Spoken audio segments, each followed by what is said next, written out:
down, sometimes I travel quite far. Drive to the ocean and I stare up at the stars. I like driving in my car. All around is anger, automatic guns. There's death in large numbers, no respect for women or little ones. I tried talking to Jesus, but he just put me on hold. He said he'd been swamped with calls this week, could not shake his cold.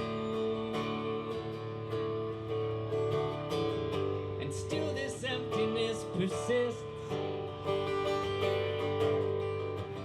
Perhaps this is as good as it gets.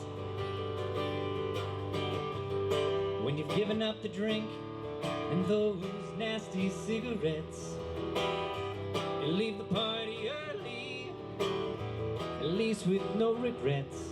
I watch the sun as it comes up, I watch it as it sets.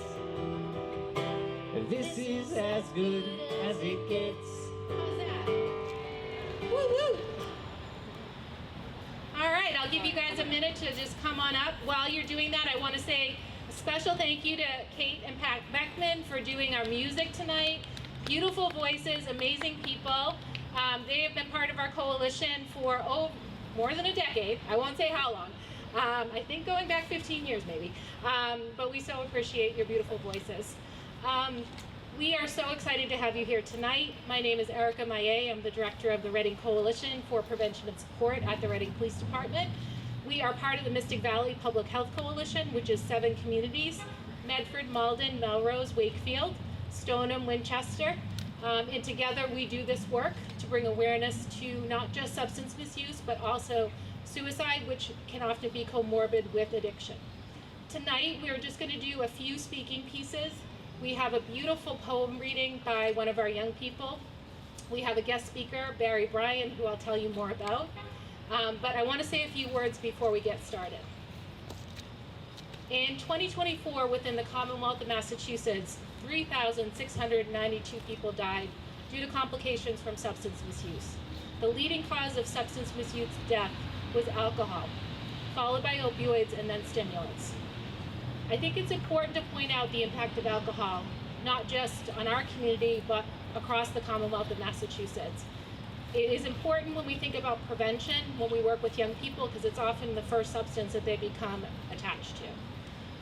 The other piece we're seeing is that stimulant deaths are starting to go up. And so we need to keep an eye on the fact that we have people using multiple substances, and the ability to counteract those effects gets a little more complicated medically. So you'll hear a couple projects that will address that as we go forward tonight. 94 of the deaths in 2024 were people that lived in our region, one of the 7 communities of the Mystic Valley. As a regional coalition, we've worked together for the last decade to find common ground, generate an active response to the issue, and to turn the tide towards hope.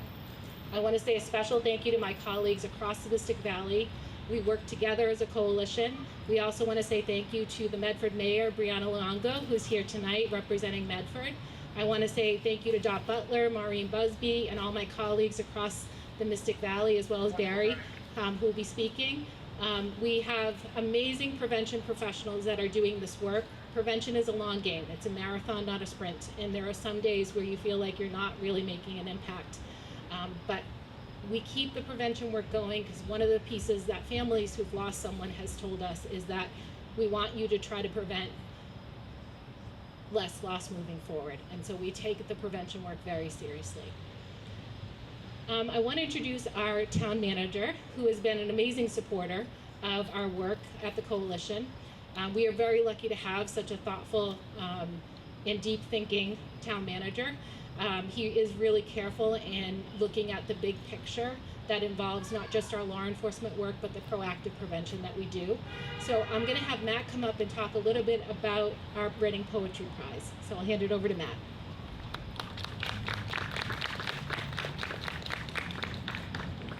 Okay, thank you, Erica. Pleasure to be here today. I want to acknowledge Select Board Co-Chair Chris Haley, who's here today. and thank Mayor Longo for coming. I just met her today before the event. So thank you all for coming to this solemn event. Today we gather to remember those we have lost to suicide and substance misuse. Poetry has always been a healing and cleansing force in my life, and I truly believe that it could help those who are struggling and their families to process, heal, and ultimately find peace. I was excited to hear that for this year's event, the Coalition was sponsoring a student poetry contest, and I was honored to be one of the judges and to present the first annual award to the winner. We had a great showing of student poets, and all the poems we received, in my opinion, were extremely well written, and I've been reading poetry for years.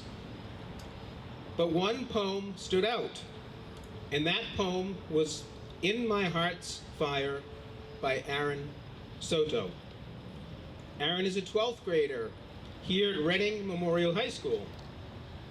His poem is extremely well written, as I said, but also connects perfectly to the theme of our event, which was a vital part of the criteria to selecting the winner. His favorite things to do are to make art, write, and read.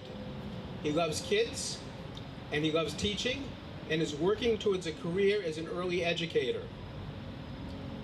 He cites poetry and literature as a very important part of his life, and it allows him to, as he puts it, put life into words. He credits his dad, who's also here today, for being his biggest supporter, and he cites several Reading teachers and librarians for being his mentors. We have a framed version of Aaron's poem that I will proudly display in Town Hall. And we also have a nice plaque that we'll be giving him, and also some gift cards to White Lamb Books right here in Reading, and also Amazon. So without further ado, I would like to call Aaron up and have him read his poem.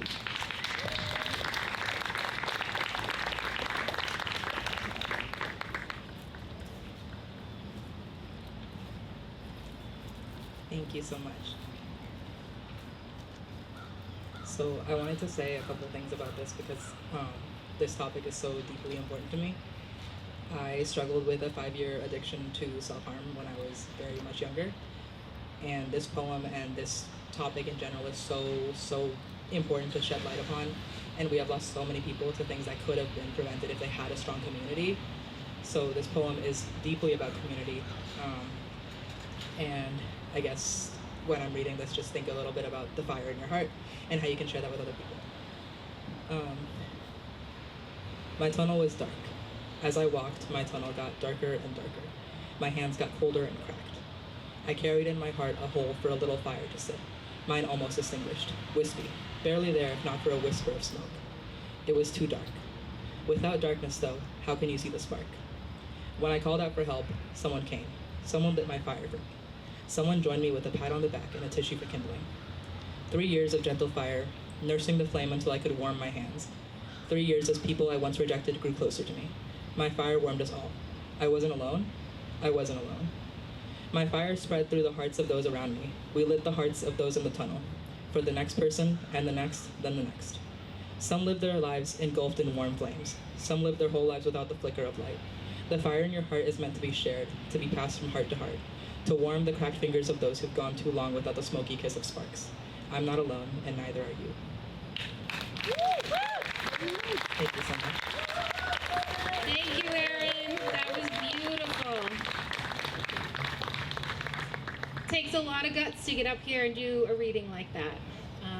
To have that composure at 18, I am very much in admiration. Next, we have our guest speaker. So I want to tell you a little bit about Barry, one of our colleagues in the Mystic Valley Public Health Coalition, and one of the amazing people that works out of Winchester. Barry is truly a force. She is a mother, an advocate, and a woman in long-term recovery. For over a decade, she's been a dedicated member and now board member of Learn to Cope, supporting families affected by addiction. Her experience navigating her son's 10-year struggle with substance use fuels her passion for helping others. She serves as a recovery coach and consultant for the town of Winchester, using opioid settlement funds to design support programs for individuals and families. She offers one-on-one coaching, education, and resources, always with compassion and a commitment to reducing stigma. She serves as the regional recovery facilitator for the Mystic Valley Public Health Coalition, bringing together key stakeholders working to promote not just connection, but recovery support. She also sits on the advisory board of the Women's Lunch Place, mentoring leaders and advocating for the unhoused and at-risk women. With a background in leadership roles in tech and biotech, she now channels her strategic skills into driving change in the recovery space, bringing authenticity, insight, and unwavering hope to every role she takes on. And she's a busy gal, so we're really lucky to have her here tonight. So I want you to welcome Barry Bryan to the podium.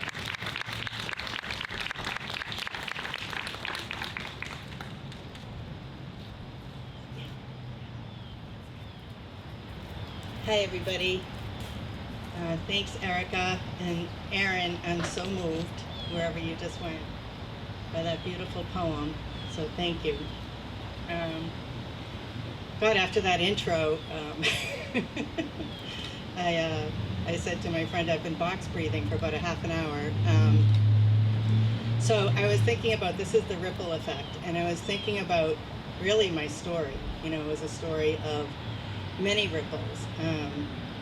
And I wasn't planning to start this way, but I think I'm going to tell you that probably about 5 or 6 years ago, I made a deal with God. And I told God that if he would send the right people into my son's life and help him recover from addiction, that I would help anybody that he put in my path. And so far, he's holding up his end of the deal, and so am I, so far. So I grew up in an alcoholic home, and alcoholism and addiction are a family disease, for anybody who doesn't already know that. And so when I think of the ripple effect, you know, when I was young, I had no idea really that it was alcoholism and how it was affecting me. I just thought that was the way it was. And I was the oldest daughter of 3 children, and I had the I drew the unavoidable conclusion that I was responsible for everybody. I had to take control. Somebody had to at a very young age.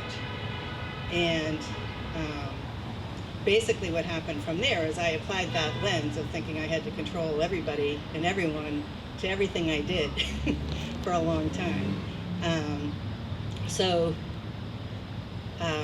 It was my dad. Both of my parents are alcoholic, but my dad's alcoholism, you know, really had a lot of an impact on my formative years, I guess you'd call them. And into my teen years, I started drinking. And this girl who had been like worried about everybody else's comfort and everybody else's safety went into a rage. I started drinking, raging. I became the family terrorist, you know. And it was just crazy because I had always cared so much about how everybody else felt, and suddenly I did not care how anybody felt. So I'll leave out a lot of details here, but take my word for it. It was not an easy journey for my family. So speaking of the ripple effect, when I was 21, I was home from like my junior year in college, and my dad, whose alcoholism was so annoying, he had gotten into a car accident. And luckily, the people he hit didn't die, but it was enough for him to go to AA. So after many attempts at staying sober on his own and everything else, he finally went to AA. So I was 21 years old and so happy that he finally got sober. That was going to solve all of our problems. Somewhere around 27, 28, my relationships were all very difficult, and I was still raging, and I was getting in a lot of trouble, and I was, you know, ruining relationships. And I thought there's definitely something wrong with me, and I went into a therapist's office, and I said, can you tell me what this is? And she listened to me for a while, and she said, you're an adult child of an alcoholic. And I was like, that cannot be it. That just does not.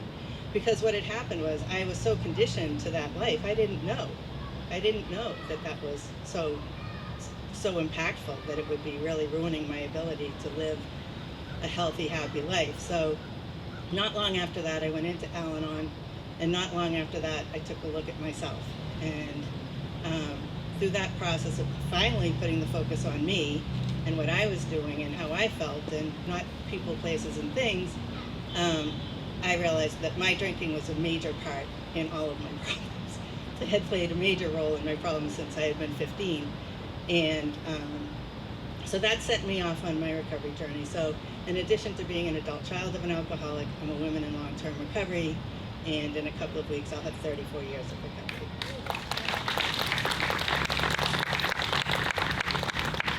So I think it's kind of important to point out right there from a ripple effect perspective that my dad started catching on to what was going on with me, and was very, very loving and gentle when he'd pick me up in Boston when I couldn't find my car, or in worse places. And he'd say, hey, why don't you come to a meeting with me this Sunday? I could use your support.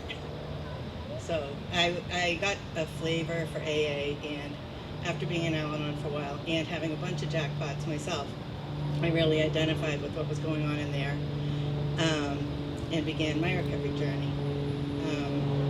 So, not to fast forward too fast, I got married, I had a couple of kids, and then I got divorced. And I had married a guy who also grew up in an alcoholic family. And it was a very, very toxic marriage and relationship, and we brought 2 kids in the world. Now, while I was in early recovery, I was by no means, in good shape, and he was not either. And so, life went on, and when my son was about 14 years old, he started using, pot and drinking in high school, and junior high, and then in high school. And we thought the problem would be private schools, so we sent him away, and he just went and got with more kids with more money and more drugs. And so that kind of began his journey. And so, I'm hoping that there's the ripple effect of my recovery on his life. Like, I hope that, I'm a power of example for him. I know I've been able to stand by him and walk next to him, sometimes dragging, sometimes pushing. But I know that, like, he grew up in a family, my dad, myself, I ended up with a sister. I have so much recovery in my family that I know it's in there somewhere. And, he's had some success on his journey, and he's in treatment right now. And I just believe, like, the ripple effect is, like, the effects are fearful, anxious, confused. Like, when it's happening to you, I'm in a blackout half the time as a mom. Like, I just have to, like, shut down all thoughts and feelings. But then there's also opportunities. I think Erica mentioned I've been in Learn to Cope. I'm watching my timer here. I don't think it works. So anyways, I'm going to wrap it up soon. But I've been in Learn to Cope for the last 10 years, and I became a really active member there. And I started recovering from the family disease of addiction in that place. So sort of layered on top of Al-Anon, it's been a really, really helpful tool for me. And it's really helped me learn a lot about, how to be a better mother to somebody who struggles with addiction, and to not enable all the time, and to have some boundaries, and to hopefully, like, allow him to find his path, and to believe. For me, I just believe he does have his own higher power, and I 95% of the time trust that he's in the hands of his own higher power. And a lot of really good people, some of whom are here, have helped him along the way. So I think that's what I want to say about the ripple effect. It goes through the whole family, and just as much as the addiction and the alcoholism has an impact, so does the recovery and the healing. So thank you.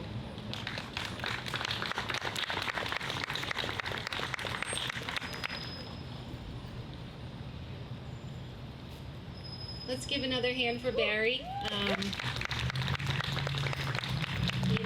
I think many of us know the intergenerational impact of trauma, addiction, mental health challenges is something that we all face in our communities. We don't talk about it a lot, but when you look at kind of what people deal with when they do get into recovery, a lot of it is addressing that trauma. And so I really appreciate Barry's willingness to speak to that. It's not an easy thing to do. One of the things that I wanted to mention is we have a few resources here from recovery teams. We have Recovery Team Newton, we have Aftermath here, we have the Division of Children and Family Services here, as well as Reading Police Department and our coalition resources. There are a lot of resources out there. I think one of the challenges sometimes is having the resource at the right time. But if you know some of these organizations, they will be there for you when you are ready. So I encourage you to take the information. You never know when you might come across someone who needs it. And be patient. Be patient. Love people through it. It's not easy. It's not easy. I want to next introduce our Deputy Chief. She's going to speak a little bit about the work that we do as a police department on crisis intervention. We have worked very diligently to ensure that our officers are responding compassionately in addressing not just substance misuse but mental health challenges. So I'm going to invite Deputy Chief and say a quick thank you for all the support she gives us as the coalition. We couldn't do it without the command staff support. So I'll have Deputy Chief come up and say a few words about crisis intervention.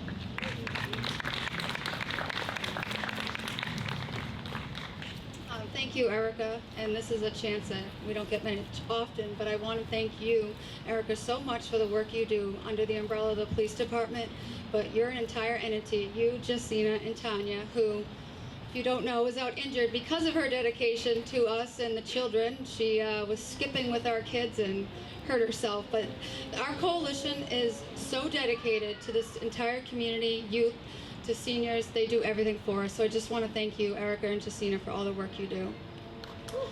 Yes, please, thank you. And thank you to everyone tonight who has joined us this evening, as we are here to remember profound loss, but also remember the light that each one of these stories has in front of us.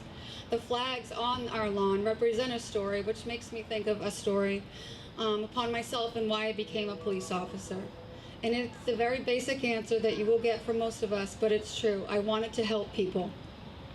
20 years ago when I started, I realized quickly we would go to a call, we would make it safe for the evening, and we'd move on. Families with members suffering with substance addiction and mental health crisis were not given any follow-up information or any real strong advice when we left. It was not because officers like myself did not care, but we did not have the training or the resources to help. It was heartbreaking for me when a mother would look at me with tears in her eyes and ask me what she should do with her child struggling with addiction. At that time, I struggled with an answer. Years later, I am fortunate enough to say that is not the way anymore. Police officers are our first responders to calls of mental health crisis, substance situations, and emotional distress. Because of this, a concept called crisis intervention was created, in which it's a short-term, focused approach to providing support and assistance to individuals experiencing severe emotional and mental health crisis. Its goal is to stabilize the person's situation and prevent further harm. To state it clearly, our goal is to de-escalate volatile situations and to approach individuals with sensitivity. Around 2016, the Reading Police Department, through the leadership and guidance of Erica, was put in contact with the Metro Boston Crisis Intervention Team. They began training our department in a 40-hour training program. The training is intensive and interactive. The training is so vital because it not only is taught by police officers, but rather experts in crisis and those struggling themselves. A very meaningful part of that training is a panel of past and present substance users. They share their stories with us. It is so important to remind everyone that every person matters, and behind their struggles was once a child with hopes and dreams that somewhere along the way got disrupted. Currently, over 65% of our police department has received this crisis intervention training, also known as CIT. This ensures our officers are responding and have the training and resources to help those in need. Depending on the need of the individual, a specialized police officer or coalition member will follow up with them and their family. We have a CIT steering committee, which is made up of our coalition staff, Lieutenant Detective Richard Abadi, Lieutenant Chris Jones, our community service officer, Daylon Pearson, and also we have much help with our school resource officers, Matt Vatcher, Mike Davis, and Brian Lewis is always there to help as well. Our committee reviews all recent cases where individuals are facing a crisis. We know we cannot solve everything alone. The committee has many resources and partnerships to help those in need. Many people may not think communities like Reading has its fair share of families that struggle with crisis, but we do. To put it into perspective, last year our officers and firefighters responded to 406 calls related to mental health, to which 70 of those involved suicidal thoughts, attempts, or threats. To all of you here that has lost someone to an addiction or self-harm, I am extremely sorry for your loss. We recognize the weight of this tragedy. I hope that you know you are not alone and we are always here for you.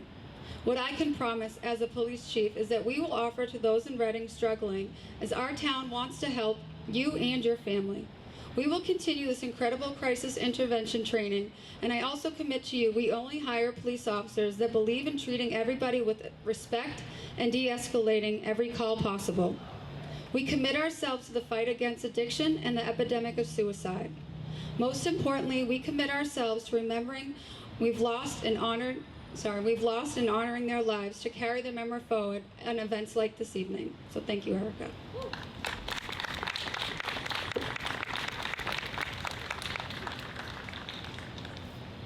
Thank you, Deputy. And as she mentioned, the work that they do as officers is in direct partnership with our firefighter paramedics. They're co-responding to every call, and they both play a vital role from the medical side as well as for stabilizing the scene. So just want to say special thank you to all of our firefighter paramedics, and you're going to hear from Chief Nelson in a minute. I want to talk a little bit about the opioid settlement funds, which is something that you may have heard of as a result of the, I don't know how else to say it, but incredibly harmful, manipulative way that opioids were prescribed. There was a series of settlements to attempt to address some of that harm.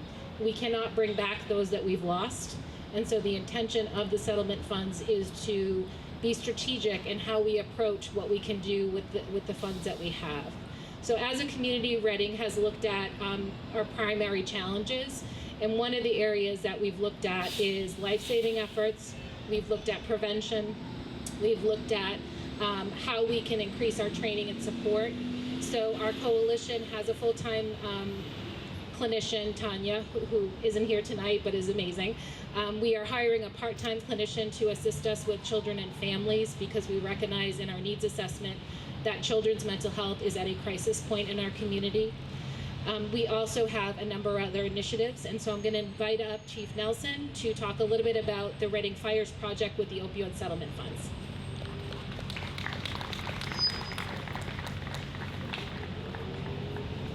Thank you. For those I haven't met, I'm Rick Nelson. I'm the fire chief here in town, and I appreciate the opportunity to speak today. The work that the Reading Coalition does is critical, and I love the simplicity of the name of the department. It states the mission clearly. The Coalition for Prevention and Support. Prevention is important. In my world, we respond to many different emergencies, and we train and we practice. We want to be as efficient as possible. Our job is to help people, and we love doing it. But it's better to not need us at all. That's the truth. It's better to be preventing the incident before it happens. A quiet day for us is a good day for the community. But sometimes there are problems, and sometimes the reality is that people are sick for various reasons, and they need our help.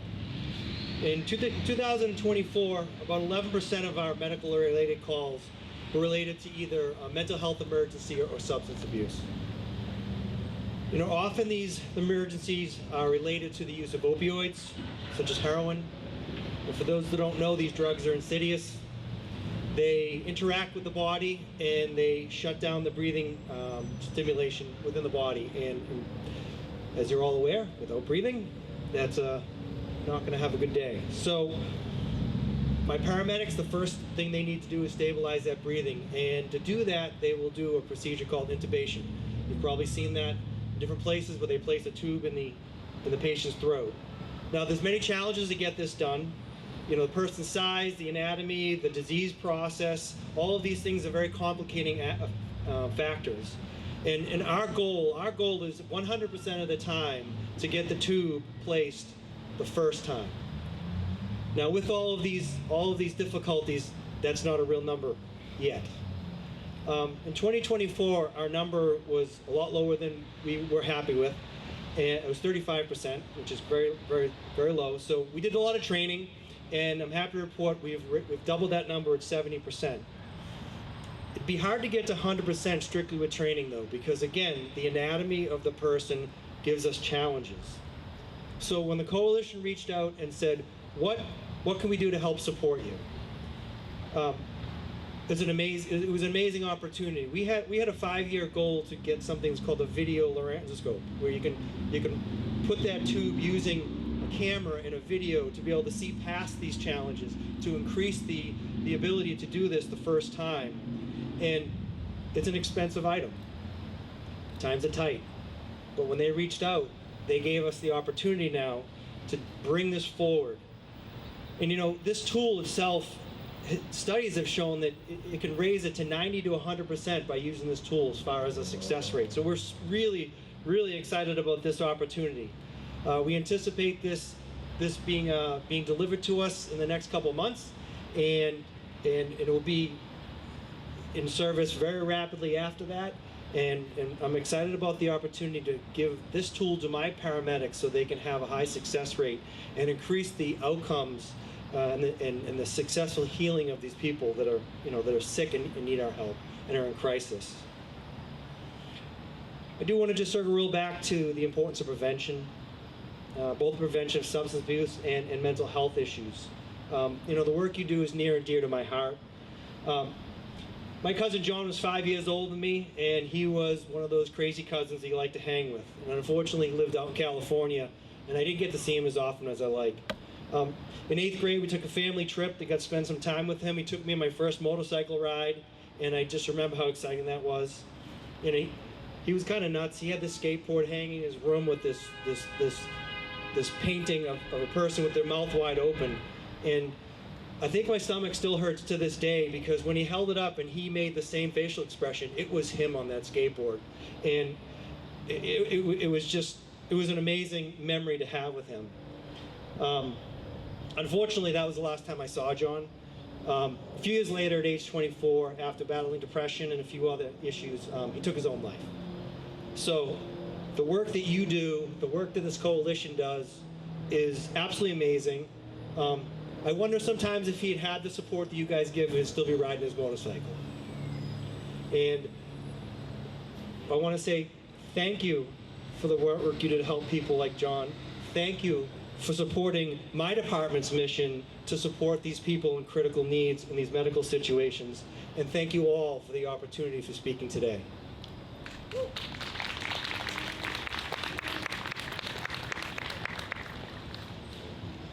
Thank you so much, Chief Nelson. We're really glad to be able to support their life-saving efforts. In thinking about which project would be helpful for them, we talked a lot about the challenges that come with opioid use. And one of the things that the paramedics typically come across is a lot of mixed use, stimulants on board, alcohol on board, and opioids on board, which makes intubation a very important piece of this conversation. Narcan isn't going to always do it. And I think that's important to get the word out, especially to our other communities. If this is a project that you want to replicate in other communities, we're happy to share the information. We still want to continue to share Narcan and make sure that people know that that's available. But unfortunately, we've had situations where people have multiple body systems involved, and they do need that intubation. So thank you, Chief, for stepping up, and to Derek Loftus for writing the proposal. Next, I want to invite up one of our prevention partners. One of the goals of the opioid settlement is to really invest in our young people. And I'm going to invite up Sarah Hardy, who is our Assistant Superintendent at the Reading Public Schools, to talk a little bit about their project.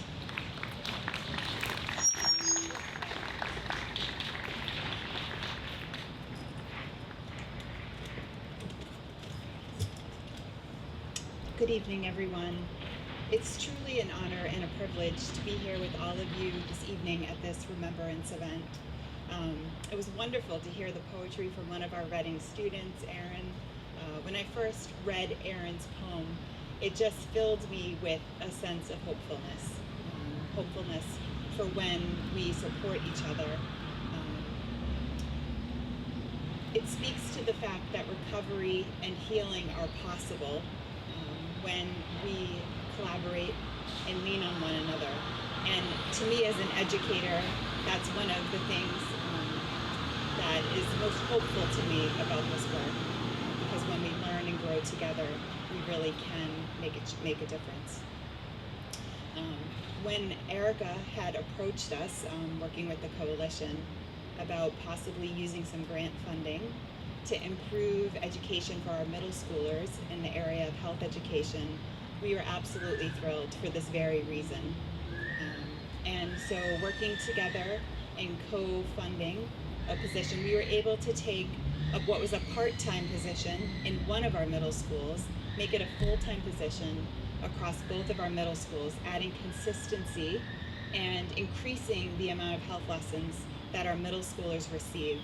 And we really do believe that that age is such a vulnerable age for our young folks as they're growing up, and that access to and understanding of health education can make a difference in the long-term functioning for them. The new position allows us to strengthen our health literacy at the middle school level, and of course to increase our instruction on prevention.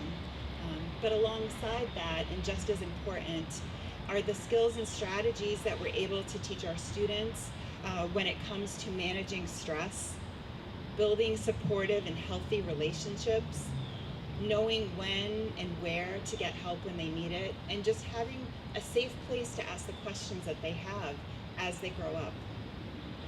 These are the lifelong skills we really want our kids to leave Reading Public Schools with, so that we can support them not only as middle schoolers, but that they can have lifelong success and hope. I'm really we're deeply grateful to the Coalition for this partnership. Together, we're not just supporting our kids while they're in Reading, but really equipping them to lead healthy lives going forward. I'm also grateful to each of you for being here tonight for this remembrance. It's an honor to be here with you, and it really does show me that people here want to keep the spirit of hope alive in Reading. So thank you.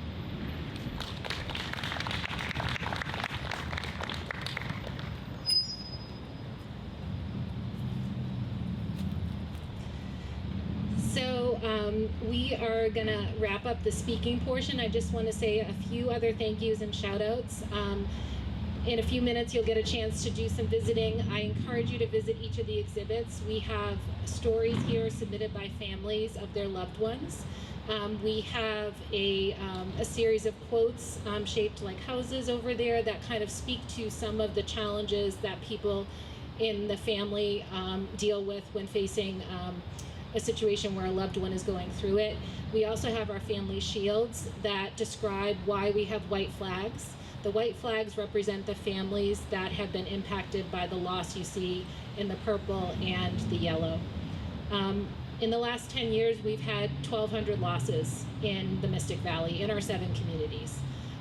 So each one of those is not just a statistic, it's someone's loved one, it's someone's daughter, it's someone's mother, it's someone's brother, it's someone's grandfather.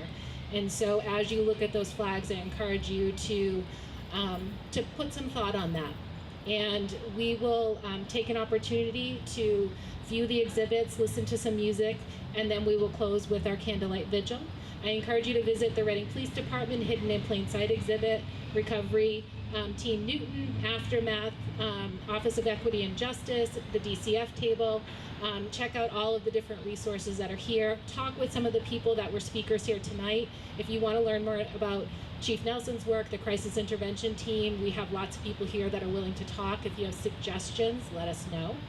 And I'm going to turn it back to our amazing musicians, Kate and Pat, and just want to say a special thank you to all of our board members and my colleagues at the Reading Police Department for the amazing support that you provide to me and Jess. And if you got a little purple invite to this event, my lovely colleague put together hundreds of handwritten invites to this event, as well as doing lots of promotion to try to make sure that people knew about this event and were able to come tonight.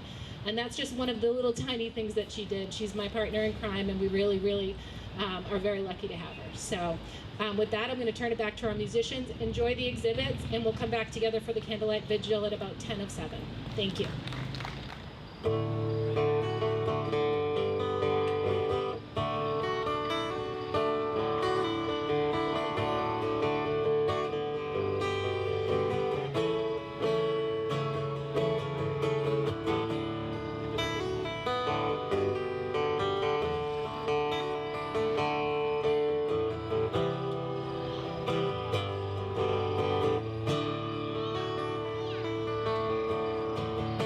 I can see clearly now the rain is gone. I can see all obstacles in my way. Gone are the dark clouds that had me blind. It's gonna be a bright, bright, sunshiny day.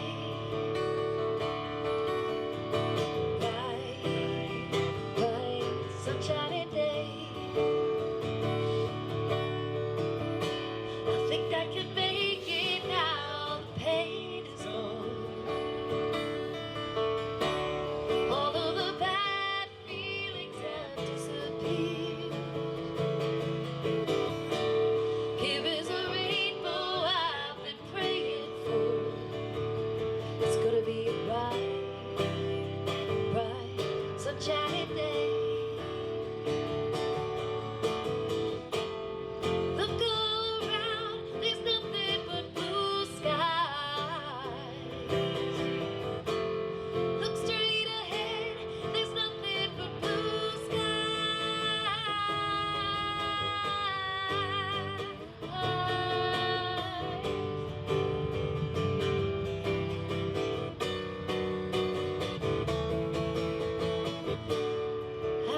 Clearly now the rain is gone. I can see all obstacles in my way. Gone are the dark clouds that had me blind. It's gonna be a bright, bright, sunshiny day. It's gonna be a bright, bright, sunshiny day. It's gonna be a bright, bright, sunshiny day. Tonight I'll sing my songs again. I'll play the game and pretend. All my words come back to me in shades of mediocrity, like emptiness and harmony. I need someone to comfort me. Homeward bound, I wish I was homeward bound. Home where my thoughts escaping, home where my music's playing, home where my love lies waiting silently for me. Silently for me.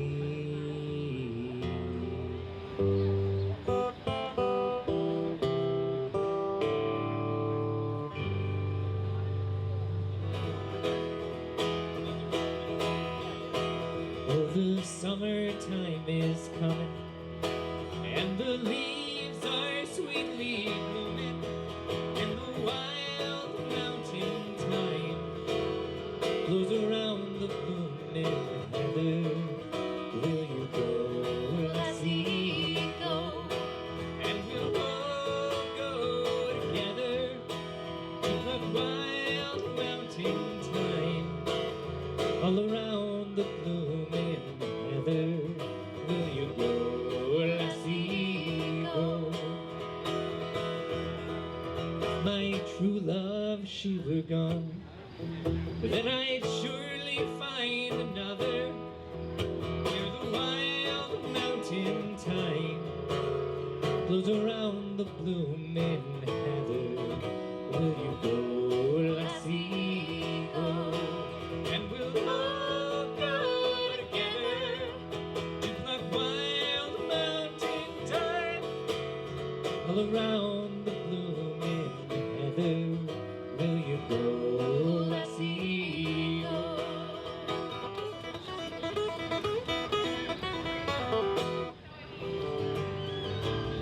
But in my dream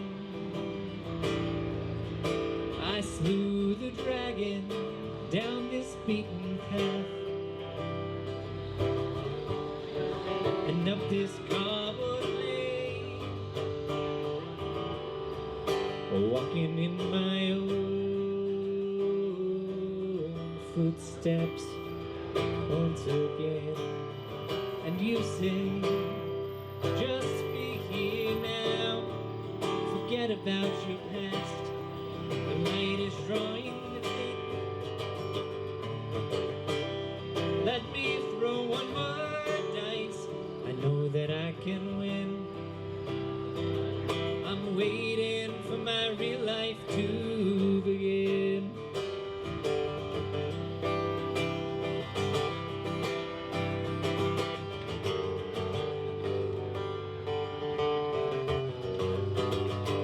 Any minute now, the ship is coming in. Keep checking the horizon. I'll check my machine.